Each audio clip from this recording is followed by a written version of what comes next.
اعوذ باللہ من الشیطان الرجیم بسم اللہ الرحمن الرحیم۔ ناظرین کرام، مطالعہ البیان کی آج ہماری 39ویں نشست ہے۔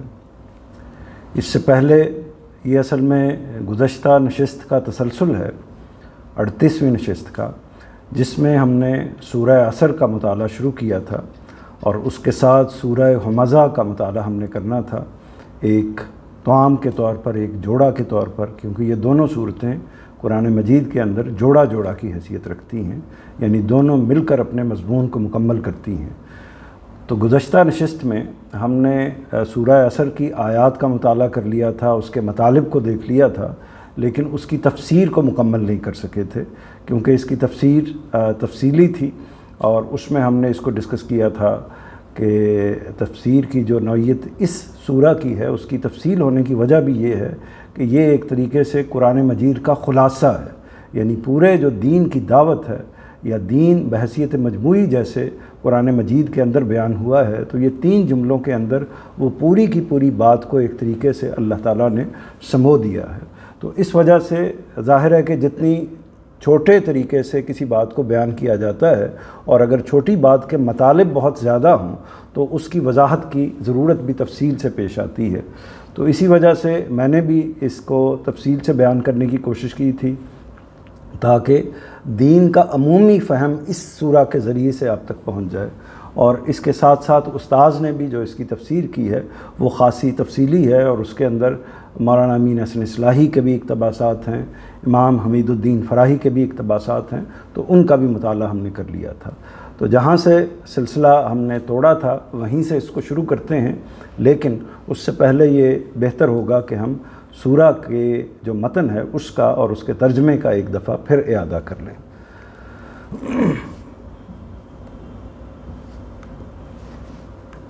تو میں آغاز کرتا ہوں، اعوذ باللہ من الشیطان الرجیم بسم اللہ الرحمن الرحیم۔ والعصر ان الانسان لفی خسر الا الذین آمنوا وعملوا الصالحات وتواصوا بالحق وتواصوا بالصبر۔ زمانہ گواہی دیتا ہے کہ یہ انسان خسارے میں پڑ کر رہیں گے، ہاں مگر وہ نہیں جو ایمان لائے اور انہوں نے نیک عمل کیے اور ایک دوسرے کو حق کی نصیحت کی اور حق پر ثابت قدمی کی نصیحت کی۔ اب آگے اسی جگہ سے ہم اپنے سلسلے کا آغاز کرتے ہیں۔ یہ 4 نمبر تک حاشیے ہم نے اس سے پہلے دیکھ لیے تھے۔ زمانہ گواہی دیتا ہے، یہ انسان خسارے میں پڑ کر رہیں گے، اس کو بھی ہم نے سمجھ لیا تھا۔ زمانہ کیسے گواہی دیتا ہے اس کا بھی ادراک ہو گیا تھا، مگر وہ جو لوگ نہیں ایمان لائے اس کے بارے میں بھی ہم نے اس کو ایمان کی پوری تفصیل کہ ایمان ہوتا کیا ہے اس کو بھی سمجھ لیا تھا۔ اور اس کے بعد آگے اب ہم جو اگلا اس کا نقطہ ہے عمل کا، اس کی طرف بڑھ رہے ہیں، اور انہوں نے نیک عمل کیے۔ اس میں میں پھر ایک دفعہ آپ کو جو بھی شرکاء ہیں،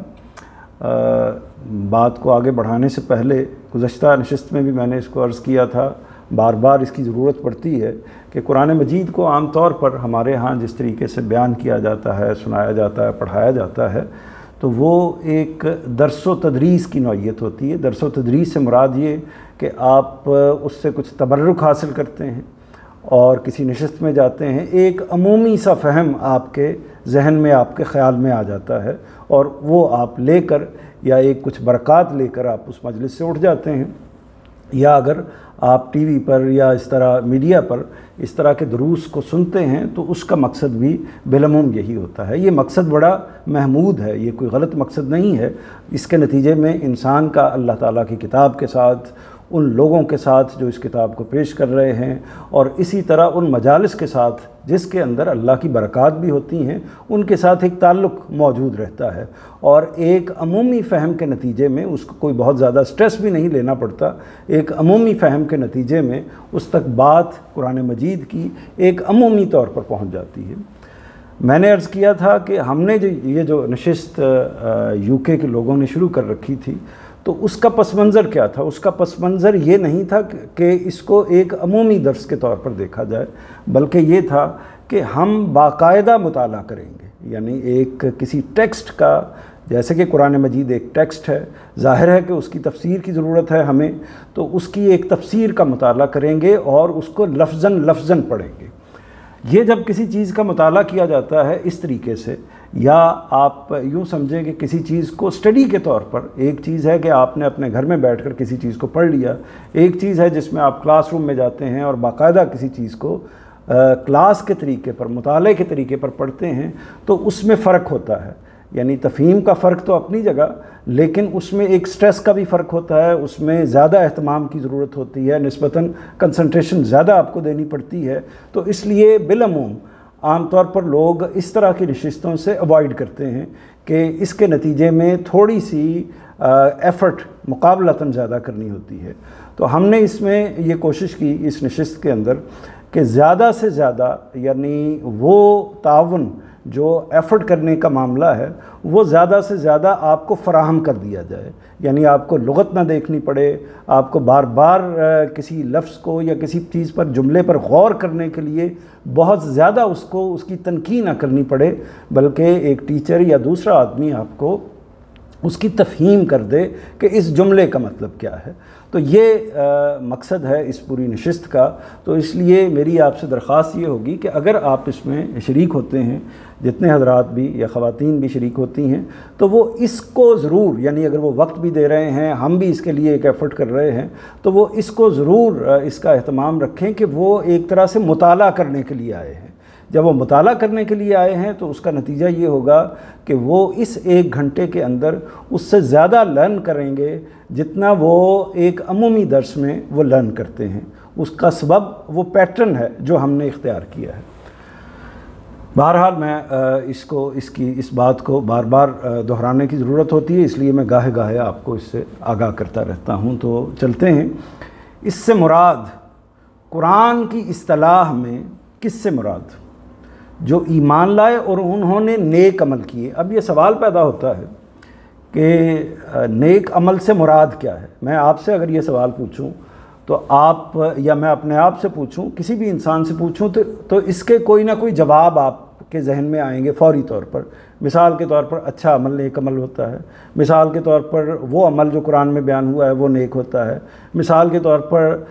جس سے دل کو تسکین حاصل ہو وہ عمل نیک ہوتا ہے، مثال کے طور پر جو اللہ تعالیٰ نے بتایا ہے وہ عمل نیک ہوتا ہے، مثال کے طور پر جس کو دنیا پسند کرے یا لوگ جس عمل کو اچھا کہیں وہ نیک عمل یا اچھا عمل ہوتا ہے۔ تو یہ اس کے حوالے سے ایسا نہیں ہے کہ نیک عمل کہتے ہی ایک متعین، ایک واضح تعریف کہ نیک عمل کس کو کہنا چاہیے وہ ہمارے سامنے آ جائے۔ تو استاذ نے، جو بھی بڑا آدمی ہوتا ہے جو کنٹریبیوٹ کرتا ہے، تو وہ اس طرح، یہ اگرچہ بڑا عام لفظ ہے نیک عمل، تو استاذ گرامی نے اس کی تعریف کی ہے، اس کو واضح کیا ہے کہ یہ نیک عمل ہے کیا۔ اس جملہ، یہ جو جملہ میں اب آگے آپ کے سامنے پڑھنے لگا ہوں، یہ جملہ تھوڑا سا آپ کو ہو سکتا ہے گراں گزرے، اپنے مفہوم کے لحاظ سے گراں سے مراد بھاری گزرے، اور لیکن اس کو جانیے کہ جب آپ نیک عمل کا لفظ استعمال کرتے ہیں تو آپ کے شعور میں اترنا چاہیے کہ وہ نیک عمل کیا ہے، کیونکہ جب تک کسی عمل کی نیکی یا اس کا اس پہلو کو آپ سمجھیں گے نہیں تو آپ اس کا پوری طرح ادراک اور اندازہ نہیں کر سکتے۔ تو دیکھیے استاذ گرامی نے بڑے زبردست طریقے سے یہ بتایا ہے کہ نیک عمل کیا ہوتا ہے۔ ظاہر ہے کہ یہ جو بتایا ہے یہ قرآن مجید کی روشنی میں، اللہ کی ہدایت کی روشنی ہی میں بتایا ہے۔ اس سے مراد وہ یہ کہتے ہیں کہ جب عمل صالح کہا جاتا ہے یا نیک عمل کہا جاتا ہے تو اس سے مراد کیا ہوتی ہے؟ اس سے مراد قرآن کی اصطلاح میں ہر وہ عمل ہے جو خدا کی اس حکمت کے موافق ہو جس پر کائنات کی تخلیق ہوئی ہے۔ یعنی یہ ایک حصہ آپ کے سامنے آ گیا، یعنی پہلی بات انہوں نے یہ بیان کی کہ وہ عمل نیک عمل ہوتا ہے، اچھا عمل ہوتا ہے، صالح عمل ہوتا ہے جو خدا کی اس حکمت کے موافق یعنی مطابق ہو جس پر کائنات کی تخلیق ہوئی ہے۔ دوسرا جملہ کیا ہے؟ اور یہ اسی کا آگے تسلسل ہے، اور جس کے مطابق اس کی تدبیر امور کی جاتی ہے۔ دوسری بات تیسری بات یہ ہے کہ اس کی تمام اساسات عقل و فطرت میں ثابت ہیں، اور چوتھی بات یہ ہے کہ خدا کی شریعت اسی عمل کی طرف انسان کی رہنمائی کے لیے نازل ہوئی ہے۔ یہ ایک جملے کے اندر وہ نیک عمل ہوتا کیا ہے اس کو پوری وضاحت کے ساتھ بیان کر دیا ہے، اور اس پر اگر آپ پوری کتاب بھی لکھنا چاہیں اس جملے کی وضاحت یا نیک عمل کی وضاحت میں تو لکھ سکتے ہیں۔ تو میں آپ کو اس کی مختصر طور پر واضح کر دیتا ہوں، کیونکہ پورا قرآن مجید اور جس جگہ سے ہم بات کرتے ہیں اس سے آپ پہلے سے واقف ہیں۔ اس سے مراد قرآن مجید کی اصطلاح میں ہر وہ عمل ہے جو خدا کی اس حکمت کے موافق ہو۔ یہ دیکھیں جس طرح میں تنقید کر رہا ہوں جملے کی، یہ یقیناً ایک کلاس کا طریقہ تو ہے، لیکن یہ تھوڑا سا یعنی میں اس سے گزر بھی سکتا ہوں کہ ایک جملہ آپ کے سامنے پڑھ دیا اور کچھ نہ کچھ آپ کو اس کا مفہوم بھی واضح ہو گیا، لیکن تنقید کر رہا ہوں، اس کو واضح کرنے کی کوشش کر رہا ہوں کہ یہ پہلے میں نے یہ آپ کو بتایا ہے کہ یہ 4 حصے ہیں، یہ جملہ ایک ہے لیکن نیک عمل کے حوالے سے 4 باتیں اس کے اندر بیان ہوئی ہیں۔ پھر میں اب آپ کو ایک ایک بات کی تفصیل بتانے کی کوشش کروں گا،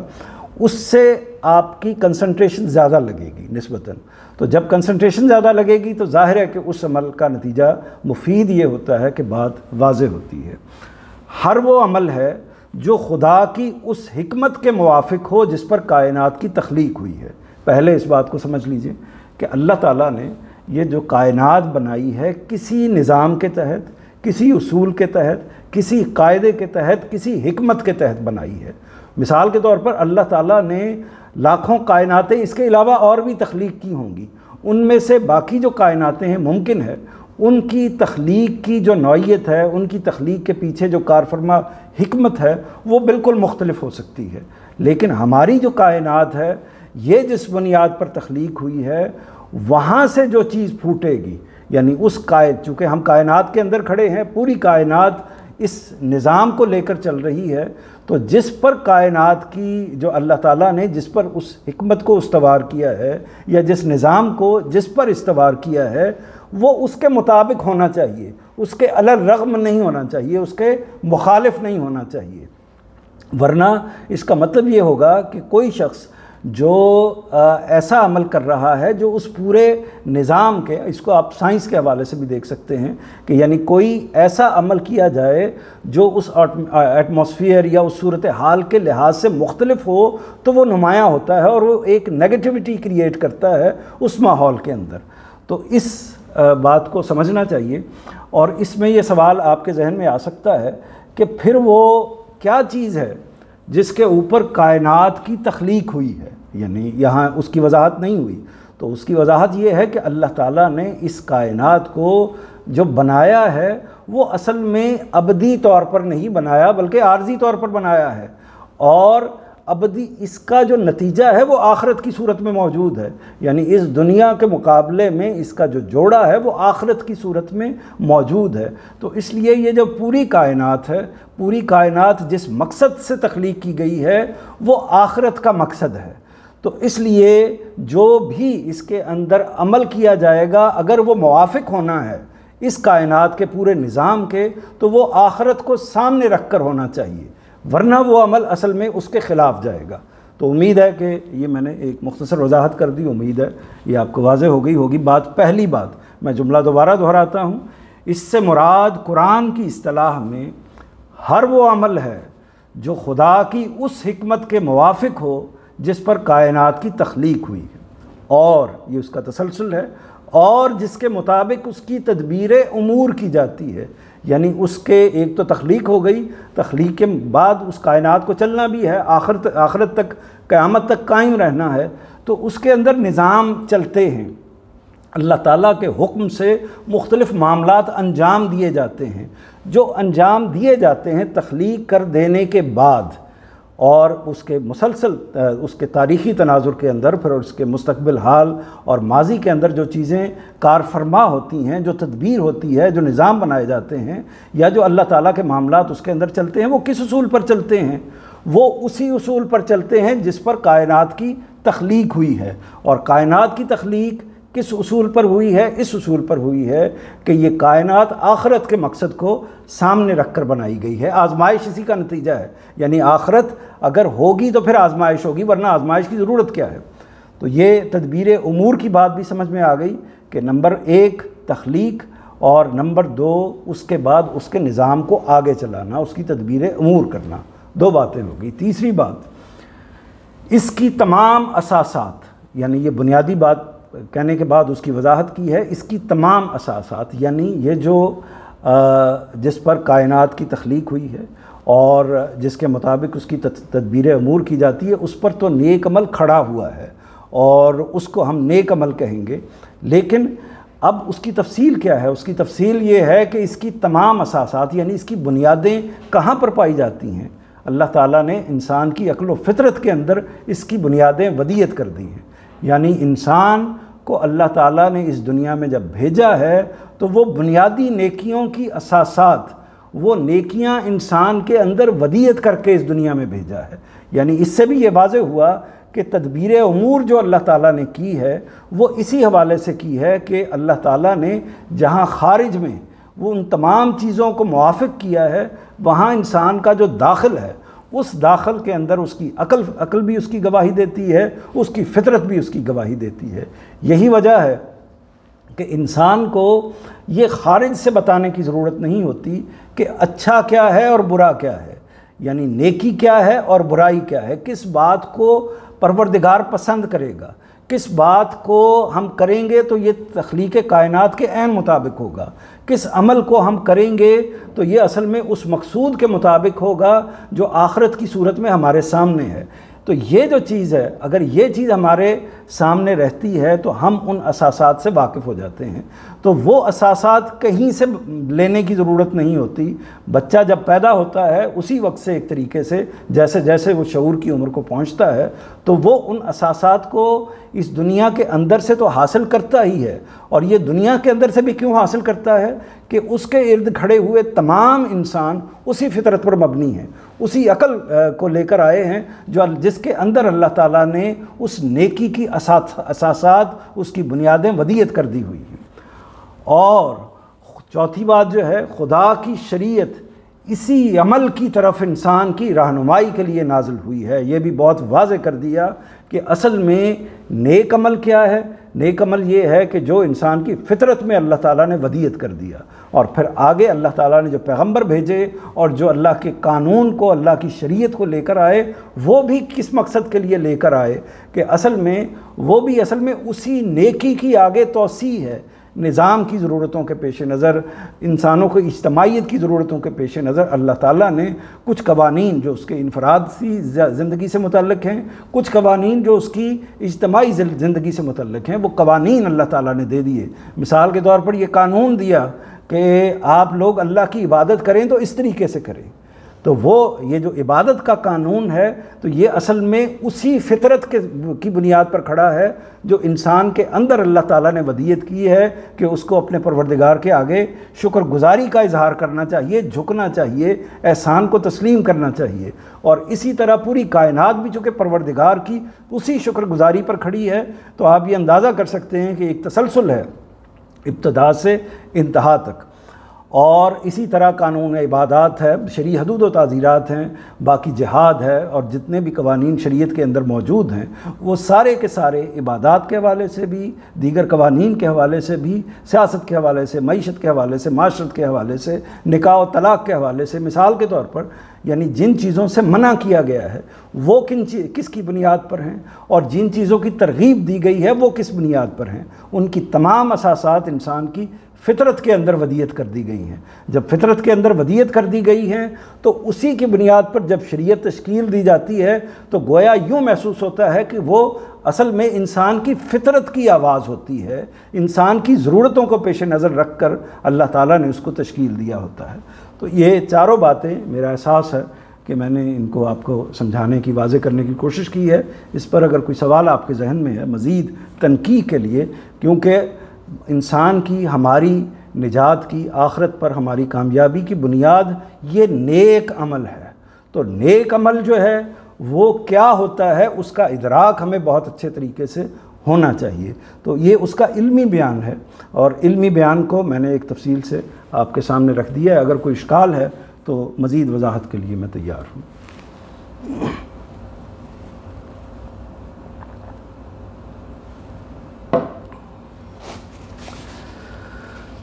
جی میرا خیال ہے کہ کوئی چیز نہیں ہے، آگے بڑھتے ہیں. جی میرا سے جاری رکھیے. جی، اور ایک دوسرے کو، اگلا پوائنٹ دیکھیے چھٹا، اور ایک دوسرے کو حق کی نصیحت کی اور حق پر ثابت قدمی کی نصیحت کی. حق کی نصیحت کی اور حق پر ثابت قدمی کی نصیحت کی. اب یہ حق کیا ہے؟ حق وہی نیک عمل ہے جس کا پیچھے بیان ہو گیا ہے، اور جو انسان کی فطرت میں، انسان کی عقل میں اللہ تعالیٰ نے ایک طرح سے ودیت کر رکھا ہے. اور حق پر ثابت قدمی کی نصیحت کی، یعنی تواصو بالصبر. صبر کا ایک مطلب تو جو ہم عام معنوں میں استعمال کرتے ہیں، لیکن عربی زبان کے اندر اس کا مطلب اس کسی چیز پر استقلال سے قائم رہنا، اس پر استحکام قائم رکھنا اور اس کو جاری رکھنا. یعنی محض کسی کام کو کر کے اس کو بس ایک دفعہ اس کو رک نہیں جانا، بلکہ اس پر تسلسل کے ساتھ مسلسل طریقے سے قائم رہنا ہے. اس کو بیان کرتے ہیں استاذ گرامی کہ یہ دعوت و تبلیغ کی وہ ذمہ داری ہے جو قرآن نے اپنے ہر ماننے والے پر عائد کی ہے. پہلا جملہ اس بات کو واضح کرتا ہے کہ اصل میں اس جگہ پر اللہ تعالیٰ نے کیا بیان کیا ہے. اللہ تعالیٰ نے یہ بیان کیا ہے کہ جہاں آپ کا یہ کام ہے کہ آپ ایمان لے کے آئیں ورنہ آپ خسارے میں پڑ جائیں گے. جہاں آپ کا یہ کام ہے کہ آپ نیک عمل کریں ورنہ آپ خسارے میں پڑ جائیں گے، وہاں آپ کا ایک تیسرا کام بھی ہے. وہ یہ ہے کہ آپ دوسروں تک حق کو پہنچائیں اور اس طریقے سے پہنچائیں کہ ایک دفعہ پہنچا کے فارغ نہ ہو جائیں، بلکہ اس پر تسلسل کے ساتھ قائم رہیں. تو یہ تیسرا ہے. اگر یہ تیسرا بھی انجام نہیں دیتے تو پھر بھی آپ خسارے میں پڑیں گے. تو یہ تینوں باتیں اگر انسان انجام نہیں دیتا تو وہ آخرت میں کامیابی کا مستحق نہیں ہے. تو ان تینوں پر اپنے دوام کو، اپنے تسلسل کو قائم رکھنا چاہیے. 6 نمبر دیکھیے دوبارہ، یہ دعوت و تبلیغ کی وہ ذمہ داری ہے، تواصو بالحق اور تواصو بالصبر. یہ دعوت و تبلیغ کی وہ ذمہ داری ہے جو قرآن نے اپنے ہر ماننے والے پر عائد کی ہے. اس کا مطلب یہ ہے کہ ہر شخص دعوت کا، یعنی جو اس کے پاس دعوت کیا ہے؟ دعوت یہ ہے کہ جو حق آپ کے پاس موجود ہے اس کو، حق کو، اس کا دوسروں کا بھی اس کے اوپر حق ہے، تو اس حق کو، اس صحیح بات کو، اس سچی بات کو آپ دوسروں تک پہنچائیے اور دوسرے آگے پہنچائیں، تاکہ یہ دنیا جو اللہ تعالیٰ کی زمین ہے، جس کو اللہ تعالیٰ نے اپنے دین کے لیے بنایا ہے، لوگوں کو صالح طریقے سے اپنی زندگی گزارنے کے لیے قائم کیا ہے، تاکہ وہ اللہ تعالیٰ کی ابدی جنت کے مستحق ٹھہریں. تو وہ ابدی جنت کے مستحق اسی لیے ٹھہر سکتے ہیں کہ ان کو یہاں پر وہ کام کرنے ہوں گے جو کام اس تخلیق کے مطابق ہیں، کائنات کی تخلیق کے مطابق ہیں، اللہ تعالیٰ کی حکمت کے مطابق ہیں. تو جو قرآن نے اپنے ہر ماننے والے پر عائد کی ہے، لہٰذا ہر شخص پر یہ ذمہ داری عائد ہوتی ہے. اس لیے کہ انسان، اب واضح کیا ہے کہ یہ کیوں ذمہ داری ہر شخص پر عائد کر دی ہے، اس کی وضاحت کی ہے. اس لیے کہ انسان صرف انفرادی زندگی نہیں رکھتا، وہ جہاں بھی پایا جاتا ہے کسی خاندان کے رکن اور معاشرے کے ایک فرد کی حیثیت سے پایا جاتا ہے. چنانچہ اسی بنا پر پابند کیا گیا ہے. ظاہر ہے کہ جب آپ ایک ہوں گے یا آپ محدود زندگی گزاریں گے، آپ کا ایک دوسرے سے کوئی تعلق نہیں ہوگا، تب اس کی ضرورت ہی نہیں ہے. یا نظام ایسا ہوگا کہ جس میں فرد نے اپنی انفرادی زندگی گزار کر رخصت ہو جانا ہے، تب تو پھر اس کی ضرورت نہیں ہے. لیکن چونکہ ایسا نہیں ہے، انسان کو اللہ تعالیٰ نے جس فطرت پر پیدا کیا ہے وہ اجتماعیت کے اندر زندگی گزارتا ہے. تو انسان صرف انفرادی زندگی نہیں رکھتا، وہ جہاں بھی پایا جاتا ہے کسی خاندان کے رکن اور معاشرے کے ایک فرد کی حیثیت سے پایا جاتا ہے. اس کی یہ حیثیت بالکل فطری ہے. وہ اپنی مادی زندگی کے لیے بھی خاندان اور معاشرے کا محتاج ہے،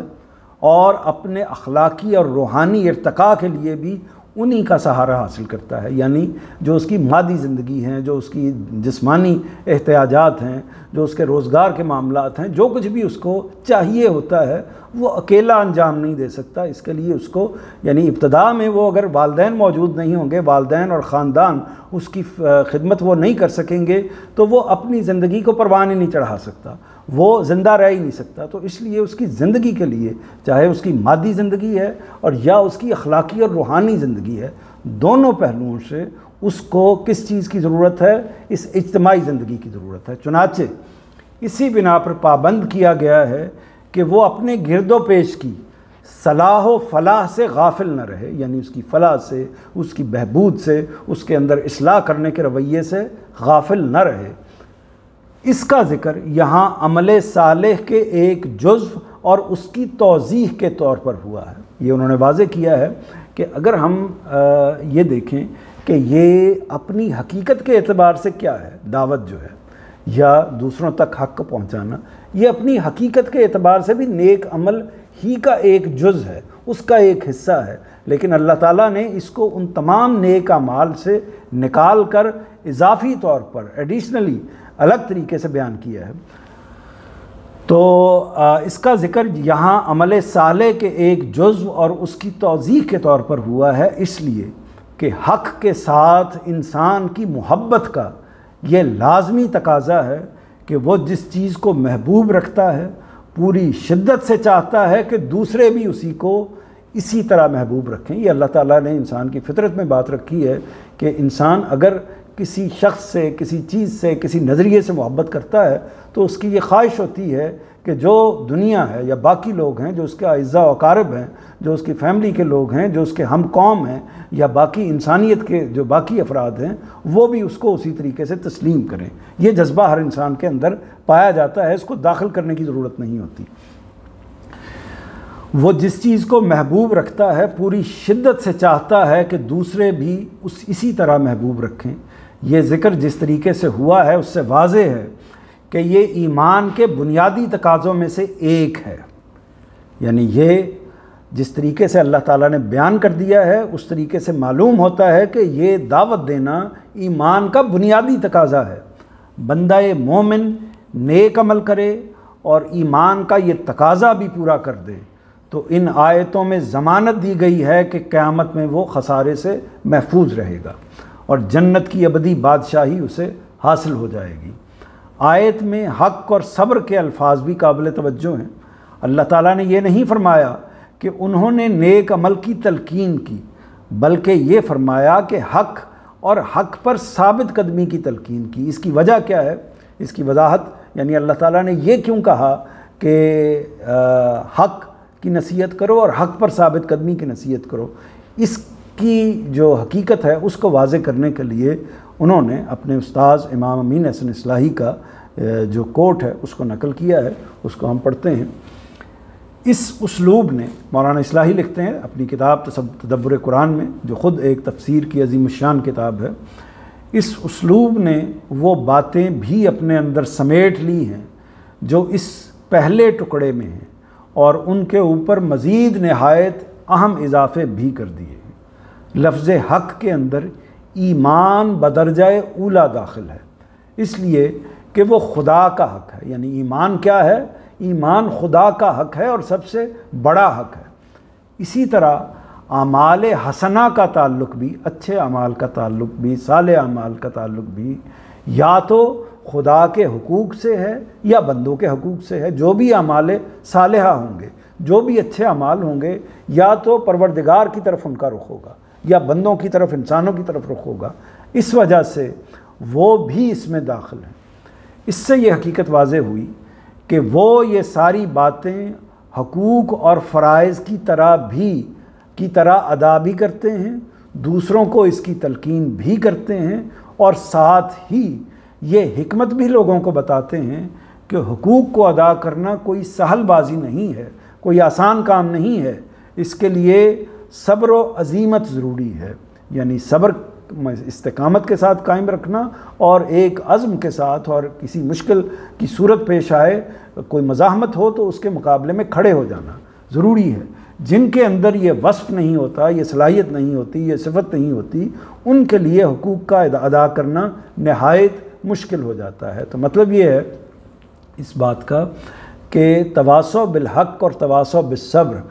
یہ اس لیے ضروری ہے کہ یہ ایک تو کائنات کی بنیاد اس کے اوپر قائم ہوئی ہے، جس نیک عمل کے لیے اللہ تعالیٰ نے کائنات کو تخلیق کیا اور جس کی طرف انسانوں کو ترغیب دی ہے، وہ اگر ہم اس کو اختیار کرنا چاہتے ہیں، اور اس کو اختیار کرنا چاہیے کیونکہ ہم کو خسارے سے بچنا ہے، اس کو اختیار کرنا چاہتے ہیں تو ضروری ہے کہ ہم خود تو اس پر قائم ہی ہوں، لیکن دوسروں کو بھی اس کی نصیحت کریں، اس کی تلقین کریں، اور محض تلقین اور نصیحت نہ کریں بلکہ اس کو ایک حق سمجھیں، دوسروں کا اپنے اوپر حق سمجھیں اور اس لحاظ سے اس کو ادا کریں۔ اور اس کے لیے اگر کوئی راستے میں رکاوٹیں آتی ہیں، کوئی مشکلات پیش آتی ہیں، ظاہر ہے کہ جب آپ کو حق بات کہنی ہوتی ہے اور لوگ اس کو قبول نہیں کر رہے ہوتے تو اس کے لیے مشکل پیش آتی ہے، تانے سننے پڑتے ہیں، طنز سننے پڑتے ہیں۔ تو یہ اگرچہ آپ انہی کے حمایت میں، انہی کی افادیت کے لیے، فائدے کے لیے یہ کام کر رہے ہوتے ہیں،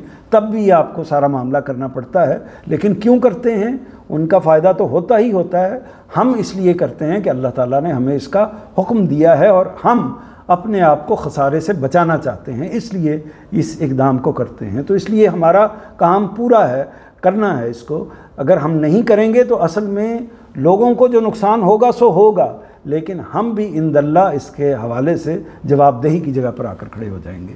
جن کے اندر یہ وصف نہیں ہوگا ان کے لیے حقوق کا ادا کرنا، یعنی حقوق کو ادا کرنا، یعنی ہم لوگوں کے حقوق ادا کرنا چاہتے ہیں تو پھر باقی حقوق کو ادا کرنا بھی مشکل ہو جائے گا کہ اگر ہم اس مزاحمت کو، اس مشکل کو فیس کرنے کی جگہ پر نہیں کھڑے ہوں گے اور اس پر ثابت قدمی کے ساتھ اس کام کو انجام دینے کی جگہ پر نہیں کھڑے ہوں گے۔ لفظ تواصع بھی قابل غور ہے، اس سے یہ بات نکلتی ہے، یعنی تواصع جس طریقے سے یہ فعل آیا ہے وہ ہے، اس کا مطلب یہ ہے ایک دوسرے کو۔ اس سے یہ بات نکلتی ہے کہ اس دعوت کا دائرہ عمل انسان کا اپنا ماحول ہے، یعنی پوری جو بات جب ایک دوسرے کا لفظ ہم استعمال کرتے ہیں تو وہ ظاہر ہے کہ وہ پوری انسانیت تک یا پوری اجتماعیت تک نہیں پھیلتا، بلکہ وہاں تک محدود رہتا ہے جہاں ہم دوسرے کو اپنا مخاطب بنا سکتے ہیں۔ تو چنانچہ دائی اور مدعو اس میں الگ الگ نہیں ہیں، یعنی جو دائی ہے وہ مدعو ہے، جو مدعو ہے وہ دائی ہے۔ ہر شخص ہر وقت جس طرح دائی ہے اسی طرح وہ مدعو بھی ہے، یعنی دائی کہتے ہیں دعوت دینے والا، مدعو کہتے ہیں دعوت کو سننے والا، یعنی جس کو دعوت کی طرف بلایا جائے۔ تو ہر شخص، یعنی میں آپ کے لیے دائی ہوں اور آپ میرے لیے دائی ہیں، اور آپ میرے لیے مدعو ہیں اور میں آپ کے لیے مدعو ہوں۔ تو یہ اس بات کو بھی ذہن میں رکھنا چاہیے کہ ہمیں ہر وقت دونوں کردار ادا کرنے ہیں، دعوت دینی بھی ہے، اور اگر کوئی دوسرا ہم تک اپنی دعوت لے کے آتا ہے تو اس کو پوری توجہ کے ساتھ سننا بھی ہے، یعنی یہ دونوں کام کرنے، پہنچانا بھی ہے اور حاصل بھی کرنا ہے۔ قرآن نے بعض مقامات پر اسے امر بالمعروف اور نہی عن المنکر سے بھی تعبیر کیا ہے، یعنی یہی وہ چیز ہے، تواصع بالحق اور تواصع بالصبر، یہی وہ چیز ہے جس کے لیے امر بالمعروف یعنی نیکی کا حکم دیا جائے، اور نہی عن المنکر یعنی منکر سے، برائی سے، غلط عمل سے، جو اس نیک عمل کے مخالف ہو اس سے روکا جائے۔ قرآن نے بعض مقامات پر اسے یعنی اس نیک عمل کو امر بالمعروف اور نہی عن المنکر سے بھی تعبیر کیا ہے، یعنی وہ باتیں جو عقل و فطرت اور دین و شریعت کی روح سے معروف ہیں، اپنے قریبی ماحول میں لوگوں کو ان کی تلقین کی جائے، اور جو باتیں ان کی طرف سے منکر قرار دی گئی ہیں ان سے لوگوں کو روکا جائے۔ تو یہ پورا مفہوم آپ کے سامنے آ گیا۔ اگر آخر میں موقع ہوا تو جو ہمارے لیے کا حصہ ہوتا ہے اس میں اس کی مزید تفصیل میں آپ کے سامنے کروں گا، اور اب ہم اگلی سورہ کی طرف بڑھتے ہیں تاکہ ہمارا سلسلہ اپنے طریقے سے بھی جاری رہے۔